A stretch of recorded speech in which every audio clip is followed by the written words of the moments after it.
কাল গিয়েছিলাম চূর্ণী নদীতে ঘুরতে। এটা আমাদের বাড়ি থেকে 5 মিনিট দূরত্ব। দেখো চারপাশটা সবুজ গাছপালায় ঢাকা। চূর্ণী নদীর জল কালো হয়ে গেছে। পাশের ব্রিজ থেকে তোলা ভিডিওগুলো। ওইটা বাজার দেখা যাচ্ছে, বাড়িঘর আছে ওখানে, বাড়িঘর দেখা যাচ্ছে।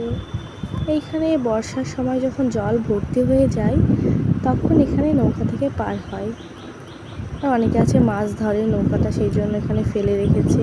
এটা হচ্ছে ঘাট, আর ওই ঘাটের উপরে ওই গাছটা কি জানি না, কালো হয়ে গেছে জল। স্রোত আছে জলে ভালো, খুব সুন্দর হাওয়া হচ্ছিল বিকালের দিকটায়। ওই দেখো গাছগুলো নড়ছে হাওয়ায়। দারুণ সুন্দর একটা জায়গা, এখানে পিকনিক করা কিংবা ঘুরতে যাওয়ার জন্য বেস্ট।